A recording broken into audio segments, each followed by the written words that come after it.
Hello, welcome back to the Evergreen RX. I'm your host, Hayden, licensed mental health therapist, Cancer Moon, and the first to get deep at any party.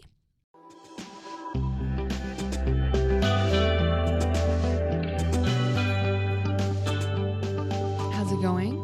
As I was saying, I just watched a video of dogs finding out they got adopted, and I was in tears. The guy was so sweet too. He was like, sweetie, you got adopted. It's your turn. And one dog looked really nervous, and he was telling the dog it was going to be okay. So there are still some good things about the internet. I mean, why am I watching that on like a Monday at 11 when I should be working? Good question, but it was fun. I don't know. It was sweet. I find myself watching a lot of random videos these days, and it's weird because they're lovely. Like, there's all these lovely things online, but then there's also this element of like, what about my real life and like the real world around me and like things I could be charmed by that are just like actually happening in front of me. I don't know. You guys get it. I got complicated feelings with the internet.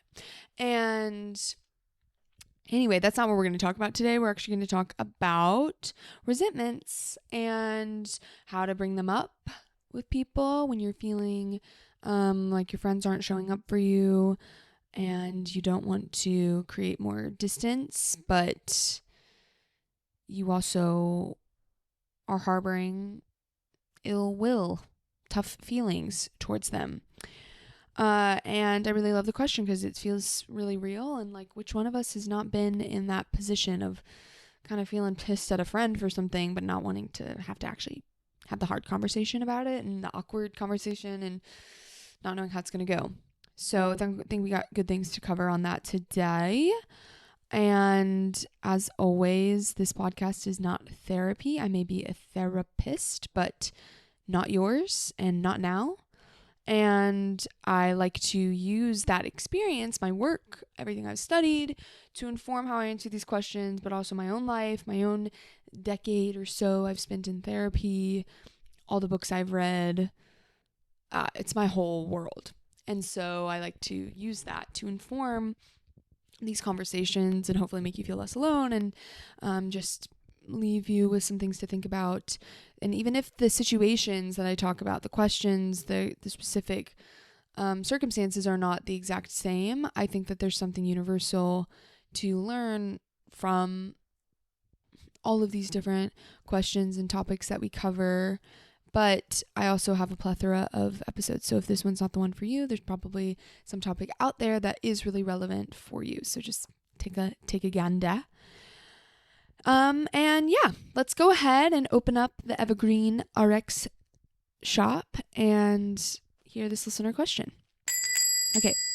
Dear Evergreen, I love my friends, but lately I've noticed this low-level irritation bubbling under the surface. Like I'm giving more than I'm getting back, or that I'm always the one checking in and asking about their life. I never say anything because it feels petty, and I don't want things to be weird, but the resentment keeps building. How do you know when it's time to speak up? And how do you do it without turning it into blame or distance? Yeah. Sure. I hate to say it, but if you don't want to create distance, you have to speak up about it. Oh. I hear that the fear is if I speak up about it, we might distance, or it could feel like blame or whatever. But if you don't speak up about it, it will most certainly create distance. So you're guaranteeing that versus speaking up about it where, yeah, sometimes it can go not how you would like, and it can create some strain in a relationship, or you can distance because of it. But at least you're giving yourself a shot, and you're giving the friendship a shot, because people can't change what they don't know. That's the tricky thing about resentments. Like, it's a buildup of negative emotions, disappointment, hurt, anger, frustration by your friend's actions. And so that's things you've experienced. You have been hurt. You have been frustrated. You have been angry. And your friend maybe is not meeting your needs in a certain way. And yet it is on you to bring it up. Because outside of the normal human decency things of like how to treat someone else, not abuse them, a lot of this stuff is very person to person, situation specific, and they're not going to be able to read your mind. And that can be really hard because when we're in that resentful headspace, when it has built up enough, it can really feel like our friend is just being totally blind to what they're doing. Like, how in the world could they not see that they never asked me a question about my life? It's so obvious. Just common human decency. When we're in that headspace, it just feels like we're being wronged and the person wronging us knows they're doing it and doesn't care. When most likely, or in a lot of situations, that's not the case. Now to say what they're going to do once they do know, if they're going to change their behavior or not, I don't know. And that really does get a little bit dicey. But we have to get it on the board for both people to talk about and to deal with, where they are actually aware of what is bothering you. I'm a culprit of sitting in resentment camp, for sure. A friend can do something that bothers me time and again, and I will let it go just to not make it a bigger deal. But do I really let it go? No. I mean, even if I feel like, oh, it's just whatever, I can move on, it's still in there, and it's adding to this buildup of negative feelings. And then I'll begin to notice the behavior more and more and almost seek out new examples to be upset. I don't know. Let me know. Please tell me if you're in this camp, because that's when you know it's bad. When you're seeking things out, you're like kind of waiting for them to do the same thing so that you can be riled up about it. And that can turn more innocuous situations more problematic because we're viewing it with this lens of like nothing they do is right, or they're just constantly being selfish or not caring about me, not asking about me, whatever, not being considered in these ways. And we're just looking for more and more examples of it, and we will find them. And some are justified and some might be a little bit nitpicky. And we're not telling them the whole time or giving the chance to remedy the situation. So, if someone you're friends with is doing something that hurts you, like they never ask about your boyfriend, and you're bothered by it, and every time you hang out with them, you're waiting for them to ask and they don't do it, and you're getting more angry and more disappointed and more upset, most likely that person has no clue that bothers you. They have no clue that they're doing it. And now that can feel a little bit like, okay, how do they not know? They should just ask about things in my life. But if they don't know, if it hasn't been talked about, you're setting that person up, this person that you love and care for, you're setting them up for failure. When you can have a conversation with someone and say, hey, I just noticed you never ask about my boyfriend, and it really is important to me, and I want to feel like you care about that. A lot of people, I'm not saying everybody, but a lot of people will go, oh my God, thank you for telling me. For some reason, I felt like I asked you in the past and it seemed like you didn't want to talk about it, so I didn't want to make you uncomfortable. Or, yeah, I just never really ask about people's partners because I'm single, and so it's just not something I really want to talk about, but I get that it's important to you. I'll try to do it. They can have explanations that make sense of why it doesn't happen, or at least say, hey, thank you for telling me. I'll try to do this. Boom. Giving people the opportunity to surprise you in that way. And I get being scared of doing this, that it's going to seem like it turns into blame, that you're being hypocritical, that it's going to create distance in the friendship, that it's going to create a rupture. I get it. I have had a fair bit of relationships in my life where giving people feedback or trying to share, something that hurt me, it doesn't really go well. It's met with defensiveness and stonewalling, or, maybe the person says, oh, yeah, okay, sure, I got you, I'll do that. And then they don't really change their behavior. And it's really disappointing. And it sucks. And so I understand, if you're a little gun shy, that it actually will do anything positive for the relationship.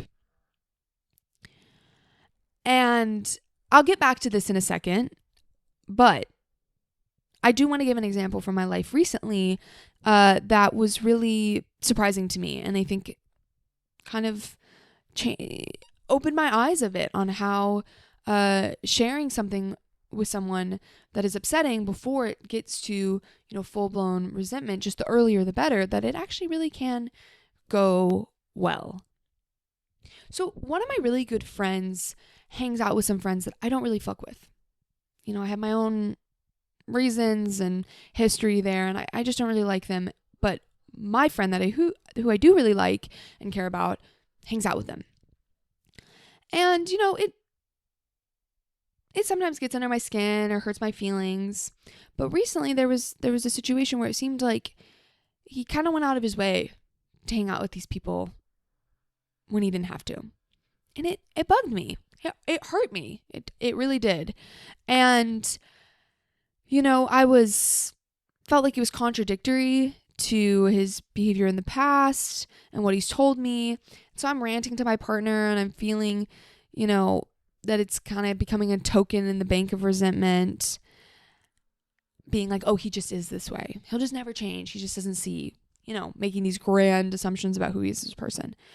And feeling like nothing would come from bringing it up because of my past, because I think, oh God, it doesn't usually go well, or what's the point? Like, this is going to seem really dramatic. I don't even really want him to change. It's not like I'm going to tell him to stop hanging out with his friends. What's the point of bringing this up? And I decided to give it a shot anyway and just tell him how I felt, and not really that he needs to change, but I just wanted him to hear me out. And it went really well. And it didn't just go well in the sense of, oh, okay, like there wasn't a ton of defensiveness and like the conversation itself, but it went well in the sense that I felt better just from bringing it up. That really surprised me. Like already just from mentioning it to him, regardless of his reaction, which it definitely helped that his reaction was positive, I already felt some relief. Like, oh, okay, I'm being heard. Like, I actually can give voice to how this made me feel. And I felt some relief on him understanding that. And I was just really surprised at how much better and closer this made me feel to my friend. And, if you would have asked me before, I would have said that I'm not sure what the point would be because, I'm not asking for a change or some big apology. I just wanted to be able to share it. And I didn't really know why that would be important. And I was just pleasantly surprised to feel that it really was important. And that resentment, what I said I was in before, oh, he's just like this and da-da-da-da-da, went away. No hard feelings there. Even though the behavior still happened, it's hurtful, he's still going to hang out with those friends. Just really, really took the wind out of the sails. It dissolved the tension a bit. And I just thought, okay, that's a good reminder. There have been people in the past where it doesn't go that well. I don't feel heard, or it becomes an argument or creates some kind of weird dynamic. There also are relationships where that's not the case. And I think it's worth giving that opportunity to even just find out how it's going to go. Because then you get to decide, like depending on the, level of relationship and the importance of someone in your life, like you get to decide what you want to do. Maybe you try to share what you're feeling and something that someone's done that's hurt you and they don't really take it in, or they kind of keep doing it, and you get to choose. That's the great thing about being an adult. So you get to choose, okay, am I going to bring it up again? Am I going to figure out a way to let this go? Am I going to set more boundaries with this person? Am I going to distance more? Whatever. No right or wrong, but at least you have all of the information. You've tried, every angle. And when you talk about, how do you know when it's time to speak up? I think if it already feels like resentment, it's probably past due. The earlier, the better, but if it's feeling like resentment, yeah, for sure, it's time to have a frank conversation.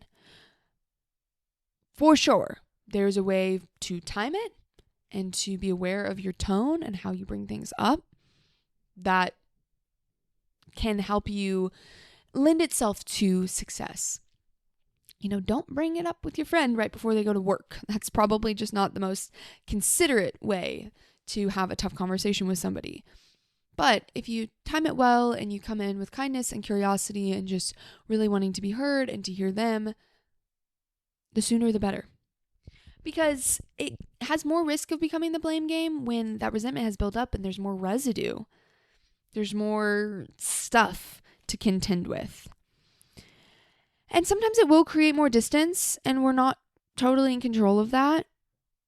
Some people will be more receptive than others. And like I said, depending on the history and the significance of the relationship, then you can decide what you want to do. But, you know, it is a real fucking bummer when people can't meet us where we're at, when it feels like they can't put their defenses aside to hear you out. I'm sure in the reverse, when we can't meet people where they're at, when we can't put our defenses aside for any reason, it is disappointing. And it makes it feel like it can dissuade you from wanting to have these open conversations with your loved ones. But my personal story and my experience is that there are a lot of people that can, and don't let the few bad eggs ruin the whole bunch. Because a relationship where hurts and disappointments cannot be spoken about or repaired isn't really even very close or strong in the first place. So sometimes we're bending over backwards and we're costing ourselves a lot to try to preserve a relationship that already isn't really good, because we feel resentful and maybe they feel resentful of us, and we can't really be very close because of that. So we can be afraid of losing it and costing ourselves our friend, but I think we do a lot of disservice by working so hard to keep something that is inauthentic anyway. And if we have a lot of resentments that are going unexpressed, that means we can't show up authentically. So there's my 2 cents. I'm really interested to hear what's a time in your life where you have had a conversation with someone, a hard conversation about something they did that hurt you, and you know how it went. If it went well, if it went poorly, what ended up happening in that relationship. I would love to know. If you have any tips or ideas on, you know, how to approach these conversations from a kind, direct, confident stance.